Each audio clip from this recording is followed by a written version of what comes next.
नमस्कार, बहुत स्वागत है आपका न्यूज 18 जेकेएलएच में। मैं हूं आपके साथ अबू हुरैरा और आप देख रहे हैं जेकेएलएच प्राइम टाइम। कठुआ में हीरानगर हिरासत केंद्र में रखे गए रोहिंग्या मुसलमानों ने रिहाई की मांग को लेकर जमकर उत्पात मचाया। इस दौरान रोहिंग्याओं ने सुरक्षा कर्मियों को नुकसान पहुंचाया। इतना ही नहीं, रोहिंग्याओं ने हिरासत केंद्र में एक सुरक्षा गार्ड को बंधक बनाने की कोशिश भी की। रोहिंग्या जांच अभियान के दौरान जम्मू में अवैध रूप से रहते हुए पाए गए थे। रोहिंग्या म्यांमार के बांग्ला बोलने वाले मुस्लिम अल्पसंख्यक हैं और इससे पहले भी इस तरह की वारदात हो चुकी है। इससे पहले भी जेल में प्रोटेस्ट और प्रदर्शन ये करते रहे हैं और इनको लेकर हमेशा से एक सवाल बना रहता है और यह मांग भी बार बार उठती रहती है कि इन रोहिंग्याओं को इनके वतन वापस भेजा जाना चाहिए। एक बार फिर से हीरानगर जेल में इन्होंने प्रोटेस्ट किया और एक बार फिर से इन पर आवाज उठ रही है। आज इसी को हम जेकेएलएच प्राइम टाइम में समझने की कोशिश करेंगे।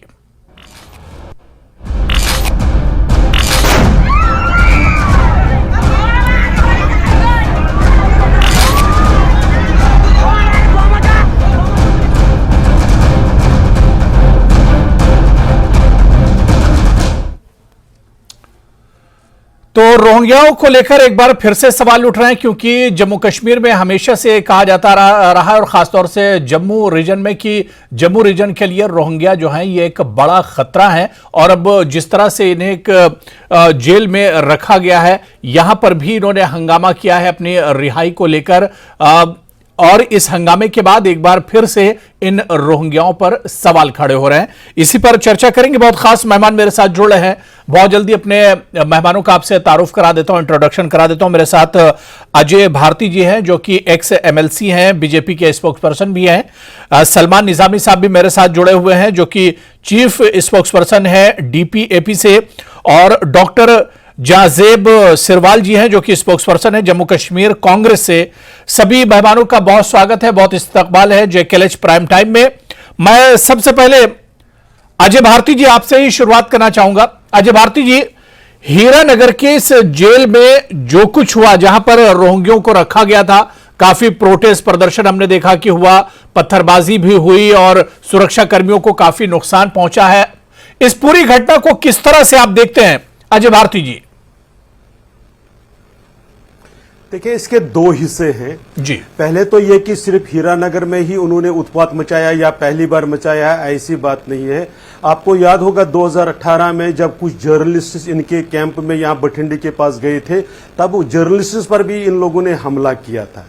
रोहिंग्यों का जो इशू है ये बहुत एक सीरियस मसला है। ये सुरक्षा से जुड़ा हुआ है। ये ड्रग में इनके लोगों को कोरियर के तरीके इस्तेमाल होते हुए देखा गया है। इनका बहुत सी इश्यूज इसमें से जुड़े हुए हैं। देखिए, भारत ने एक कोशिश करी थी कि इनको आइडेंटिफाई करके इनको वापस अपने देश में भेजने की। जी। इसमें इनका जो आइडेंटिफिकेशन के बाद जब तक उसमें, क्योंकि ये इंटरनेशनल दो कंट्रीज के बीच का मामला है, इसलिए यहां से उठाकर आप सीधे भेज सकते, ऐसा संभव नहीं है। इनके लिए नॉर्मल ये था कि ये तब तक शांति के साथ बैठे। हाँ, अगर कोई अंदर कुछ सुविधा में कहीं उसमें कमी है तो वो एक चीज है, लेकिन हमें रिलीज कर दो, ये कोई मांग बनती नहीं है। ये इसका एक पहलू है जो हम सबको समझना चाहिए। दूसरा, इनको जो इनके इशू को यूज करते हुए अगर आप सुप्रीम कोर्ट से लेकर बाकी लोअर लेवल तक देखेंगे, कैसे लोग हैं, इनके वकील कौन है, इनके केस को कौन प्लीड करता है, वो अपने आप में ही इनके कॉज को डैमेज करते हैं। अगर इनका कोई कॉज है भी तो ये डैमेज करता है। आपको यह भूलना नहीं चाहिए कि इवन बांग्लादेश में इनके ऊपर अब जो सख्ती, पहले तो शुरू में उन्होंने वेलकम करने की कोशिश की, लेकिन बाद में जब उन्होंने उसके रिपरकशंस देखे, यहां तक कि बांग्लादेश के कोर्ट ने तो इनके मैट्रिमोनियल्स पर बैन लगा ली है। तो रोहिंग्या इशू ये सिक्योरिटी से जुड़ा हुआ इशू है। ये बाकी जो नॉर्मल क्राइम्स हो रहे हैं उसमें इनका इन्वॉल्वमेंट पाया गया है। 90% केसेस में से जो आए उसमें ड्रग से लेकर मर्डर तक और लूटपाट तक इनकी इन्वॉल्वमेंट पाई गई। और खासकर ड्रग्स में, खासकर लेडीज जो इन कैंप के, ये जो ड्रग माफिया है वो इनको यूज करता है और ये उसको चेक करने में नाकाम रहे हैं। इसलिए दोनों चीजें हैं, एक तो ये जो उन्होंने वायलेंस किया है इस पर सख्ती से तो काम करना ही करना चाहिए, साथ में इनकी लीडरशिप को इन्वॉल्व करके कि इनको सुधरते हुए वापस कैसे निकाला जाए उसको स्पीड अप करना चाहिए, उसको तेजी उसमें लानी चाहिए। बिल्कुल, यानी इन्हें वापस भेजना चाहिए और कई तरह की मुश्किलात इनकी वजह से एक तरह से पैदा होती हैं। चलिए इस पर हम आगे भी बात करेंगे। मेरे साथ एक और खास मेहमान इरफान हाफिज लोन साहब जो कि लीगल एक्सपर्ट हैं, वो भी हमारे साथ चर्चा में जुड़ चुके हैं। इरफान हाफिज लोन जी, आपका भी बहुत इस्तकबाल है JKLH प्राइम टाइम में। मैं डॉक्टर जाजेब सिरवाल जी आपके पास आना चाहूंगा। जाजेब जी, जिस तरह से आपने अजय भारती जी को सुना, उन्होंने कहा कि रोहिंग्या जो है जम्मू कश्मीर के लोगों के लिए और जम्मू कश्मीर के लिए एक बड़ा खतरा है और इससे पहले भी इस तरह का उपद्रव कर चुके हैं, इस तरह का प्रदर्शन और इस तरह की हिंसा करते रहे। अब सवाल यह उठता है कि हमेशा यह इल्जाम लगता है कि रोहिंग्यों को बसाने की जिम्मेदार कांग्रेस पार्टी है। जी, देखिए, मैंने अजय भारती जी की बात सुनी और ये अपनी बात में कह रहे थे कि अब ये स्टेप लेने की जरूरत है, अब वो स्टेप लेने की जरूरत है, या इस पे स्टेप लेना चाहिए। तो मैं आपके जरिए से अजय भारती जी से ये बात पूछना भी चाहूंगा कि ये स्टेप किसने लेने थे या ये स्टेप कौन लेगा। हम पिछले 4-5 सालों से केंद्र शासित जम्मू कश्मीर में रह रहे हैं और केंद्र में भारतीय जनता पार्टी की सरकार है, तो हम डायरेक्टली भारतीय जनता पार्टी शासित जम्मू कश्मीर में रहते हैं। तो जो बात ये आज टीवी चैनल पर आकर कह रहे हैं या जो बात ये रैलीज में जाके लोगों को सुनाते हैं, वो बात ही अपनी लीडरशिप से क्यों नहीं कहते हैं? या इतना गैप है इनकी और इनकी लीडरशिप के बीच में कि इनकी बात अजय भारती जी आ रहा हूं, सुन लीजिए पहले जी, कि इनकी बात ही नहीं सुनी जाती है। अहम बात जो इस पूरी कन्वर्सेशन से निकल के आती है वो मैं ये एक लाइन में बता दूं कि हम लोग जम्मू कश्मीर की आवाम हो या पूरे हिंदुस्तान की आवाम हो, ये थक चुके हैं सुन सुन के कि 1947 से लेकर 2014 तक क्या हुआ। 1947 से लेकर 2014 तक की गलतियां हम लोग पिछले 10 साल से सुन रहे हैं। अब आप लोग ये बताइए कि अगर यहां पर इतनी सारी प्रॉब्लम्स हैं या इतनी सारी प्रॉब्लम्स थी, तो आपने 2014 से लेकर 2023 तक, जब आपके पास 3 साल डायरेक्ट कंट्रोल रहा और उसके बाद इनडायरेक्ट कंट्रोल रहा, आपने 2014 के बाद से लेकर अभी तक कौन से स्टेप्स उठाए? आपने 2014 से बाद से लेकर अब तक 9 साल बाद भी अगर आप प्रॉब्लम को प्रॉब्लम कह रहे हैं, तो आप सोल्यूशन कब देंगे? अगर आपको 9 साल से कोई प्रॉब्लम दिख रही थी तो आप 10वें साल भी उस पर प्रॉब्लम ही चर्चा कर रहे हैं। आप सोल्यूशन की चर्चा क्यों नहीं कर रहे हैं? सोल्यूशन किससे निकलेगा? तो ये दर्शाता है, इनकी मानसिकता को दर्शाता है, इनके काम करने के तरीके। अजय भारती जी कुछ कहना चाह रहे हैं, जवाब दे रहे हैं आपको अजय भारती जी।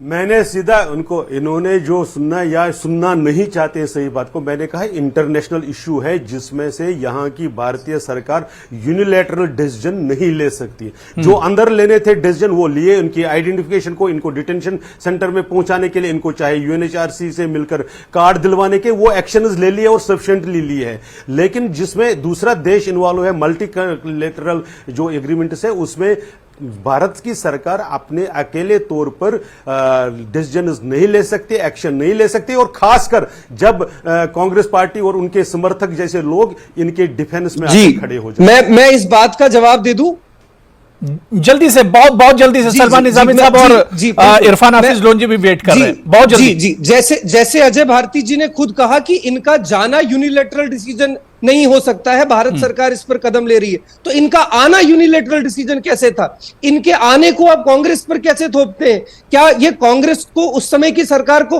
भारत सरकार नहीं मानते थे? क्या उस समय का प्रधानमंत्री भारत का प्रधानमंत्री नहीं था? लोकसभा के कैंडिडेट ने खुद कहा, थे और आज भारत सरकार के रूल्स एंड रेगुलेशन अलग है। जो पिछली ये इल्जाम तराशियां इनको बंद करनी चाहिए। पिछली चुनाव में जो रेगुलेशन आज की सरकार पे उन्होंने खुद कहा कि हमने रूल्स एंड रेगुलेशन तब की सरकार पे भी इंप्लीमेंट होते थे। चलिए, मैं सलमान निजामी साहब आपके पास आना चाहूंगा। ठीक है, मैं अजय भारती जी, मैंने टाइम दे दिया, मैं जल्दी से, सलमान निजामी साहब भी वेट कर रहे हैं, हाफिज लोन जी भी वेट कर रहे हैं, मैं इन लोगों को चर्चा में जोड़ लेता हूं, उसके बाद फिर हम इस पर और बात करेंगे। मैं सलमान निजामी साहब किस तरह से इसे देखते हैं, और रोहिंग्यों पर जिस तरह से अजय भारती जी ने कहा कि कई तरह के ऐसे जराइम और क्राइम है जिसकी वजह से बढ़ता है और ये एक खतरा भी है। लेकिन सवाल अजय भारती जी से भी उठता है कि उनकी सरकार ने, उन्होंने इनको लेकर किया क्या है। तो अब फिर से जेल में एक उत्पाद हुआ है और इन्होंने यहां पर प्रोटेस्ट किया है और यहां पर काफी हंगामा रोहिंग्यों की वजह से देखने को मिला है। हुरैरा साहब, आप एक सीनियर सहाफी हैं, हमें जो है डिबेट्स में वकालत और जज बनने की जरूरत नहीं है। अब इसकी तह तक जाने की जरूरत है कि ये प्रोटेस्ट क्यों हुआ और कौन कौन उसमें मुलव्विज हैं और एक हादसा हुआ है, क्या वजूहात हैं, और कानून से बढ़कर ना रेफ्यूजी हैं ना देश का कोई बाशिंदा है। अभी अगर आप देखें कि अगर रेफ्यूजीज की बात करें तो आपको याद होगा कि हिंदुस्तान की सबसे बड़ी इंटेलिजेंस जो आईबी है, उसने एक रिपोर्ट और एक वार्निंग अलर्ट दिया था कि भाई तिब्बत के जो रेफ्यूजी यहाँ रह रहे हैं उसमें कई लोग अरुणाचल प्रदेश में हैं जो चाइना के साथ मिलके एक साजिश रचा रहे हैं देश के खिलाफ। इसका मतलब ये नहीं है कि वो पूरी तिब्बत की जो रेफ्यूजीज है उनको आप यहाँ से डिपोर्ट कर दें, उसमें कुछ लोग इन्वॉल्व थे। आज का जो हादसा है इसमें भी कुछ लोग इन्वॉल्व हैं। अभी एक साथी ने कहा कि भाई ये यूएन का मामला है, यूएन की तरफ से हिदायत दी जाती है कि अगर यहाँ कोई सरकार जो है वो कंप्लेन भी कर सकती है कि इनसे हमें कोई दिक्कत हो रही है, लॉ एंड ऑर्डर में कोई जो है दिक्कत हो रही है या क्राइम रेट बढ़ रहा है इनकी वजह से, तो उसमें यूएन जो है इंटरवीन करेगा। लेकिन हमें जहां सरकार की बात आती है कि चुनाव जैसे नजदीक आता है तब रेफ्यूजी सामने आ जाते हैं, खासकर रोहिंग्या रेफ्यूजीज। 8 साल से तो हमने चर्चाएं की, बहुत से दावे भी किए गए कि भाई ये इन एक्टिविटीज में मुलविज हैं, इनको डिपोर्ट किया जाना चाहिए। लेकिन जब जब चुनाव नजदीक आता है उसी वक्त ये चर्चाएं शुरू हो जाती हैं। उन जानबूझ के तो नहीं, ऐसे हादसे किए जाते हैं जेलों में या बाहर ताकि इलेक्शन का माहौल बनाया जाए। तो इसलिए मैंने पहले भी कहा कि अगर कोई इसमें मुलविज है, अगर किसी ने किसी ऑफिसर के खिलाफ जो है कोई हमला किया है या कोई ऐसी, उसके खिलाफ कार्रवाई होनी चाहिए। कानून जो है उसको सजा देगा। तो बाकी रहा तो इसको सियासी मुद्दा नहीं बनाना चाहिए। रेफ्यूजीज, तिब्बत के रेफ्यूजी भी हैं, रोहिंग्या रेफ्यूजीज भी हैं, उनको पनाह आपने दी। ये तो देश का बड़ापन है, ये तो हिंदुस्तान का बड़ापन है कि एक मुल्क के लोग जो है यहाँ उन्होंने पनाह ली है। तो ये हिंदुस्तान की परंपरा रही है कि पड़ोसी देश में जब जब जुल्म हुआ तो हिंदुस्तान जो है उसने अपना जो है यहाँ जो अपने देश के लोगों ने हो या सरकारों ने जो है उनको पनाह दी।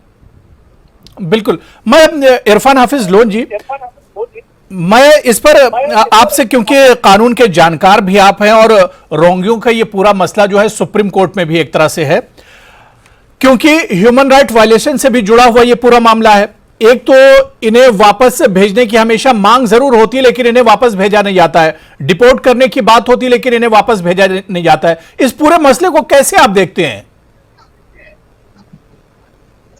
देखिए, सबसे पहले मैं आपको ये बताना चाहूंगा, एक इंसानी मसला है, ह्यूमैनिटेरियन इशू बन चुका है जी। और जो भारत देश का मानना है कि वसुदेव कुटुंबकम, पूरा विश्व जो है एक ही परिवार है जी। भारत का ये स्टैंड जो है लोकतंत्र का एक one of the largest democracy मानी जाती है और वसुदेव कुटुंबकम के सारे लोग बहुत स्ट्रॉन्ग सपोर्टर्स है।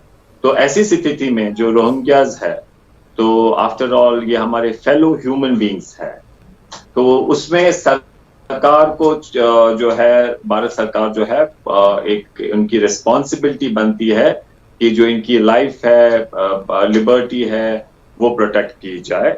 और जहां तक as a student of law मेरी जानकारी है, कुछ राइट्स जो है, अगर कोई बाहर का भी होगा, फॉरेनर भी होगा, कुछ राइट्स जो देश के कानून है, फंडामेंटल राइट्स है, वो भी एंजॉय करते हैं। तो कहने का मतलब ये है कि जैसे आप समझते हैं कि जो ही कभी चुनाव सामने आ जाते हैं तो आप ऐसे मुद्दों को सामने रखते हैं कि जिससे एक अटेंशन बेरोजगारी से, गुर्बत से, महंगाई से, काला धन बाहर से लाना, उससे हट जाए। मुझे बताइए, अभी आप बात कर रहे थे कि भाई रोहिंग्याज है, देश को खतरा है।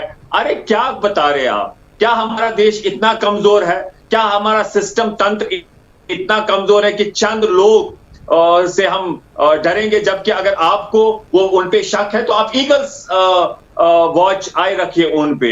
एक सिस्टम है हमारे पास। तो ऐसे कहना कि भाई ये लोग हमें खतरा है, ये पर्टिकुलरली किया जा रहा है और हम समझते हैं कि ऐसा नहीं होना चाहिए। अगर कुछ लोगों ने, जैसे सलमान भाई कहते थे, अगर कुछ चंद लोगों ने गलती की है उस पर कार्रवाई हो, लेकिन उसके कारण आप एक बहाना बना के कहे कि भाई अब इनको सख्ती करनी है, इनको डिपोर्ट करेंगे, इनको ये करेंगे और इस मसले को आप बहुत ज्यादा एग्जैजरेट करेंगे, मुझे लगता है कि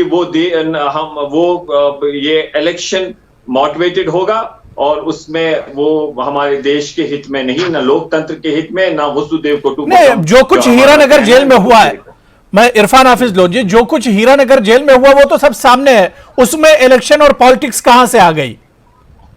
नहीं, फिर जिस तरीके, देखिए, अगर कहीं पर कोई भी क्रिमिनल ऑफेंस होता है, लॉ ये कहता है कि वहां पर फर्स्ट इंफॉर्मेशन एफआईआर होगा और कॉग्निजेंस लिया जाएगा, फिर चालान पेश होगा, कोर्ट कॉग्निजेंस लेगा, ऐसे होता है। तो जिस तरीके से आप खुद ही सब कुछ यहाँ पर ट्रायल भी कर देते हैं, एफआईआर भी काट देते हैं, डिक्लेयर जजमेंट भी खुद करते हैं, तो मुझे लगता है ये सही नहीं है। जो भी वहां पर हुआ, लेट देयर बी इंक्वायरी, और अगर कोई गिल्टी है उसके पास उनके साथ कानूनी तो कार्रवाई हो। लेकिन जिस तरीके से आप कहते हैं कि भाई देश को खतरा है, हाई तौबा कर देते हैं इस तरीके से कि जैसे पूरा देश की सुरक्षा रिस्क में है, क्योंकि रोहिंग्या कुछ लोगों ने। अजय भारती जी, देखिए, सलमान निजामी साहब ने भी और इरफान हाफिज लोधी सवाल इसी पर उठा रहे हैं कि अगर देश के लिए खतरा है तो आप लोग इस पर फिर कार्रवाई सरकार क्यों नहीं करती है? देखिए, पहले तो मैं एक इस दोगलापन को एक्सपोज करना चाहता हूं कि जब आप बोलते हैं कि फेलो ह्यूमन बीइंग्स है, जब आप वसुदेव कुटुंबकम की बात करते हैं, तो जब आप अगर उसको सचमुच में मन से मानते, अगर आप पार्टिजन नहीं होते, तो वाल्मीकियों के लिए भी आप ये कहते, आप वेस्ट पाकिस्तान से आए हुए लोगों के लिए भी ये भाव रखते, लेकिन उनके लिए आपने ऐसा कभी भाव रखा नहीं। ये एक इशू है कि आप डबल स्टैंडर्ड्स अपनाते हैं। दूसरी बात, मैंने कहा कि इस सरकार ने, भारतीय जनता पार्टी की सरकार ने कोशिश करके इनको पहले, आप तो इनको आइडेंटिफाई ही नहीं कर रहे थे। पिछले कांग्रेस में जो जम्मू कॉन्स्टिट्यूंसी जो कांग्रेस के उम्मीदवार थे, उन्होंने भाषण देकर कहा कि हाँ मैंने इनको बसाया है। उन्होंने तो वो इलेक्शन का इशू उन्होंने बनाया।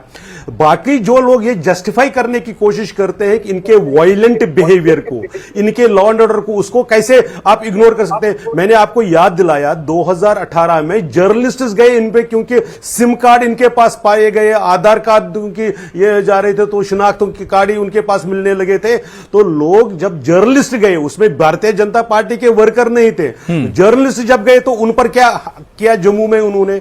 तो इसलिए ऐसे डिफेंसलेस को, जो इनडिफेंसिबल है, उसको डिफेंड करना जायज नहीं है, ये ठीक नहीं है, ये राजनीति है।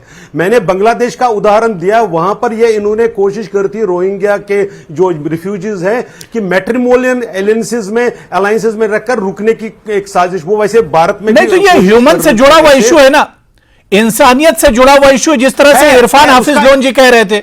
है जी नहीं, बिल्कुल है, लेकिन यूनिलेटरली नहीं है। उनको भी तो ह्यूमन बिहेवियर करना है। क्रिमिनल्स के लिए कौन सा ह्यूमन राइट्स है? जो मर्डर करे, जो लूटमार करे, जो ड्रग माफिया करके फैमिली, नहीं, तो यही बात तो सलमान निजामी ने कही कि जो कसूरवार उन्हें सजा जरूर दीजिए, जो जुर्म कर रहे हैं उन्हें सजा जरूर दीजिए। वही तो जो उनमें उसको पूरी करने दीजिए बात। मैं वही कह रहा हूं, तो उसी प्रोसेस में ये वायलेंस करते हैं। जब आप उनको आइडेंटिफाई करने के लिए जाते हैं, जब आप उनको अरेस्ट करने के लिए जाते हैं, वहां पर वायलेंस हुई। ऐसी बात आपके लिए नहीं है, लेकिन ये हकीकत है। और ये रुकते कहां पर है? कैंप आप देखिए, आर्मी कैंप उनके पास बसाएंगे, ये कहां पर रुकेंगे? जहां डिफेंस के एस्टेब्लिशमेंट है, वहां पर ये कैंप एस्टेब्लिश करेंगे। और इसमें चाहे आप अलकायदा हो, चाहे हाफिज सईद जैसे लोग हो, इन्होंने इनमें एक्टिविटीज पाई गई। ये भी सिक्योरिटी एजेंसीज की रिपोर्ट है, ये मेरी रिपोर्ट नहीं है। तो इसलिए उसी एक्शन, जब आप सरकार जब एक्शन करती है, तो ये वायलेंट होते हैं और ये बाकी के लोग इनके डिफेंस में आ जाते हैं। तो ये एक विशेष सर्कल बनता है। जाजिब शिरवाल जी, क्योंकि फिर यहां पर सवाल अजय भारती जी ने उठाया कांग्रेस पर कि कांग्रेस ने अगर इन्हें नहीं बसाया होता तो यह शायद इशू नहीं होता, यह मसला रोहिंग्यों का नहीं होता जम्मू में। जी, जी देखिए, उनके मैंने कैंडिडेट ने कहा इससे पहले भी पिछले एक इलेक्शन बात में। तथ्यों के आधार पे की, जो शायद भारतीय जनता पार्टी के किसी भी नेता को हजम नहीं होते हैं। मैंने तथ्यों के आधार पे ये बात की जो इन्होंने खुद भी पहले कहा कि ये यूनिलेटरल डिसीजन नहीं होते हैं। ये डिसीजंस दो देश मिलकर लेते हैं। यूनाइटेड नेशंस की ऑब्जर्वेशन में ये डिसीजंस लिए जाते हैं, तब जाके ये चीजें इंप्लीमेंट होती हैं, चाहे इनका आना हो या इन लोगों का जाना हो। वो डिपोर्टेशन के अहम लिए बात है, जो अजय वहां भारती जब जी ने आए खुद तब कही, उसके लिए वो कहा कि यूनिलेटरल नहीं होती है। 2018 में इन लोगों ने कुछ जर्नलिस्ट पे हमला किया था। तो अजय भारती जी की या तो याददाश्त कमजोर है, तो मैं इनको याद दिला दूं कि 2018 में ये लोग यहां पर डायरेक्टली सरकार में थे। 2018 में भारतीय जनता पार्टी की सरकार थी। ये कह रहे हैं कि उनके पास आधार कार्ड निकले, उनके पास सिम कार्ड्स निकले। दैट मींस वो आधार कार्ड और सिम कार्ड प्रोवाइड करने वाली जो एडमिनिस्ट्रेशन थी वो भारतीय जनता पार्टी के कंट्रोल में थी। तो ये अपनी ही सरकार के टाइम की बातें जो है आज 5 साल बाद भी प्रॉब्लम सॉल्व नहीं कर पाए हैं। 2018 की बात इन्होंने की, हमने नहीं की, और 2018 में तो ये लोग सरकार में थे। तो आज इस तरह की बातें करके ये जो है पूरे का पूरा पलड़ा हमेशा कांग्रेस के सर पे डाल देते हैं। ये अब देश की जनता, जम्मू कश्मीर की आवाम बखूबी समझ चुकी है कि इनके पास कांग्रेस को इल्जाम लगाने के अलावा, कांग्रेस को गाली देने के अलावा, अजय भारती जी जवाब दे रहे हैं, लगाने के अलावा और कोई जवाब नहीं। अजय भारती जी जवाब दे रहे हैं। हाँ, जाज़िब जी, मैंने इल्जाम नहीं, मैंने याद दिलाया कि जो कांग्रेस पार्टी के जम्मू पार्लियामेंट्री कॉन्स्टिट्यूंसी के कैंडिडेट थे, उन्होंने पुंछ में भाषण देते हुए कहा कि हां मैंने इनको बसाया, और उसके नाम पर वो वोट गार्ब कर रहे थे। ये एक बात। दूसरा, ये जो लोअर लेवल पर जो ऑप्शंस में करप्शन है उसी को हटाने के लिए भारतीय जनता पार्टी एक्शन कर रही है, इसीलिए ऐसे लोगों को बाहर निकाल कर रही है। 9 साल हो गए आपको तो एक्शन करते हुए, और कितने साल लगेंगे? जब तक नहीं होगा, जब तक अंतिम करप्ट आदमी खत्म नहीं होगा तब तक करते रहेंगे। ये जब तक अब आपने 75 साल में गरीबी हटा दी ना, टमाटर का भाव भारती जी पता है आपको आज क्या चल रहा है? जाके सब्जी गरीबी मंडी हटाने में, गरीबी हटाओ का नारा कब लगाया था आपने? आपको गरीबी हटाओ का नारा किस प्रधानमंत्री ने लगाया था? टमाटर याद कर लीजिए, अपनी याददाश्त को जरा झकझोर दीजिए, उसको हिला दीजिए कि गरीबी हटाओ का नारा किसने लगाया था और कब लगाया था, क्या किया था, क्या किया था? टमाटरों का भाव पूछ लीजिए। आप, वो मैनमेड क्राइसिस है आपके कंट्रोल में, जो प्रोडक्शन हाउसेस के कोऑपरेटिव्स है उनके कारण आप वो क्रिएट करवा देते हैं, वो सारी दुनिया को मालूम है। जो उसमें है, जो भी लोग आपके साथी सहयोगी, कुछ तो आपके साथी सहयोगी, वो कोई हंसने वाली बात नहीं है, कांग्रेस कंट्रोल करेगी। चलिए ठीक है, सलमान निजामी जी मैं आपके पास आना चाहूंगा। ठीक है, बात हो गई, अजय भारती जी बात हो गई, जाज़िब जी बात हो गई। मैं सलमान निजामी जी, क्योंकि इस डिबेट में हमने इससे पहले भी कहा कि ये ह्यूमन राइट वायलेशन से जुड़ा हुआ मामला है, बल्कि ह्यूमन इशू एक तरह से ये है। इससे पहले भी रोहिंग्यों का मसला उठता रहा है, जांच पड़ताल कई बार इस पर हुई और बहुत कुछ इसमें मिला नहीं है, लेकिन इन रोहिंग्यों के नाम पर हम देखते हैं कि जब जब इनका इशू उठता है तो इस पर पॉलिटिक्स खूब होती है। सलमान निजामी जी, देखिए अबू हुरैरा साहब, हम सब जिम्मेदार लोग यहाँ बैठे हैं इस पैनल में जी, और न्यूज 18 जो चैनल है इसको पूरी दुनिया में देखा जाता है। मैं हकीकत आपको बताऊं कि 9 साल इस सरकार को हुए हैं, भाजपा सरकार को, और ह्यूमैनिटेरियन बेसिस पे यूएन की रिक्वेस्ट के बाद जो है हिंदुस्तान की सरकार ने एक्सेप्ट किया था कि हम रोहिंग्या रिफ्यूजीज को यहां पनाह देंगे। और अभी तक भाजपा हुकूमत में है 9 सालों से, भाजपा ने कहीं भी ऑब्जेक्शन नहीं की यूएन के सामने, क्योंकि यूएन का ऑफिस जो है श्रीनगर में है, जम्मू कश्मीर में यूएन का ऑफिस है, और वहां कोई भी ऐसी कंप्लेन सरकार की तरफ से नहीं गई है कि हमें कोई दिक्कत है रोहिंग्याओं से। मैंने पहले भी जिक्र किया कि अगर एक हादसा होता है, एक इंसिडेंट होता है, उसकी जांच होनी चाहिए और जो मुलविस है उनके खिलाफ सख्त से सख्त कार्रवाई होनी चाहिए। लेकिन ये ह्यूमैनिटेरियन इशू है, जब सरकार को कोई दिक्कत नहीं है, हम यहाँ फालतू में बहस करेंगे। यहां भाजपा के प्रवक्ता है, वो मेरे से लड़ेंगे, मैं उनसे लड़ूंगा, लेकिन हमें देश के लिए देश के बड़ेपन के लिए ये समझने की जरूरत है कि यहाँ सिर्फ रोहिंग्या नहीं बल्कि तिब्बतियन रिफ्यूजी भी रहते हैं, यहाँ वेस्ट पाकिस्तानी रिफ्यूजी भी रहते हैं, यहाँ श्रीलंकन रिफ्यूजीज भी रहते हैं। कई रिफ्यूजीज को हिंदुस्तान की हुकूमतों ने पनाह दी है, इस देश ने पनाह दी, जो मिलके रहते हैं, मोहब्बत से रहते हैं, मजदूरी करते हैं, क्या भी कारोबार करते हैं। लेकिन इसमें हमें एक जो हादसा हुआ है जम्मू की एक जेल में, मैंने पहले भी कहा, अगर वहां हालात साजगार होते हैं तो किसको जरूरत है कि वहां देश अपना छोड़ के यहाँ मजदूरी करे, तो वहां पे चले जाएंगे। जब हालात ठीक हो जाएंगे वहां, तो सरकार ने वो फैसला सरकार का होगा और यूनाइटेड नेशंस का होगा। जब हालात वहां ठीक हो जाएंगे उनको वापस डिपोर्ट किया जाएगा। अजय भारती जी, आप कुछ कह रहे हैं? जी जी।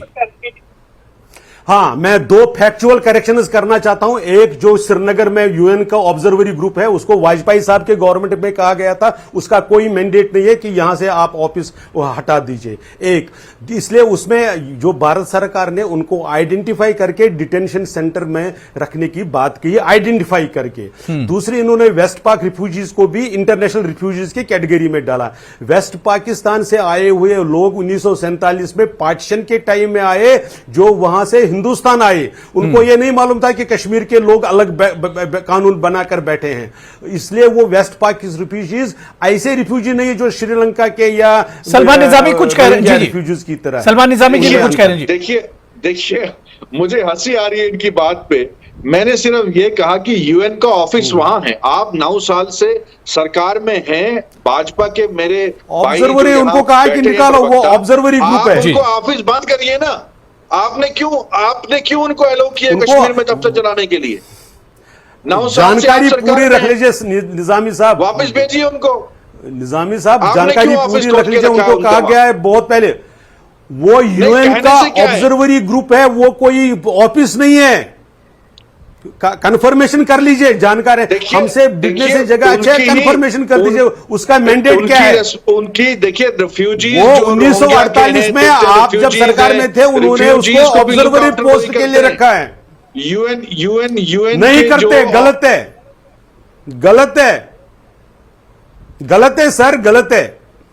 वो सिर्फ एलओसी पर, ठीक है। देखिए, रोहिंग्या रखी हुई है ऑब्जर्वरी। रोहिंग्यों का एक ये मसला तो है, और अब इन्हें कब वापस भेजा जाता है या नहीं भेजा जाता है, इंसानियत से जुड़ा हुआ एक इशू है, और इस पर बड़ी अच्छी चर्चा हो रही थी, लेकिन समय की मेरे पास कमी है। अब देखना यह होगा कि जो इसमें गुनहगार हैं, क्या उन्हें सजा मिलती है, या सरकार इस पर अब आगे क्या कुछ प्रशासन और इंतजामिया की तरफ से इस पर क्या कुछ कदम उठाया जाता है। क्योंकि सिर्फ जम्मू कश्मीर ही नहीं बल्कि पूरे मुल्क के लिए भी ये एक मसला है, और सुप्रीम कोर्ट में भी ये इशू है, ये मसला है। तो सुप्रीम कोर्ट में आगे चलकर इस पर क्या कुछ फैसला आता है, यह देखना भी बहुत अहम होगा। बहुत बहुत शुक्रिया हमारे साथ जुड़ने के लिए सलमान निजामी साहब, अजय भारती जी, इरफान हफीज लोन जी और डॉक्टर जाजेब सिरवाल जी, सभी का बहुत बहुत शुक्रिया प्राइम डिबेट में जुड़ने के लिए। नमस्कार।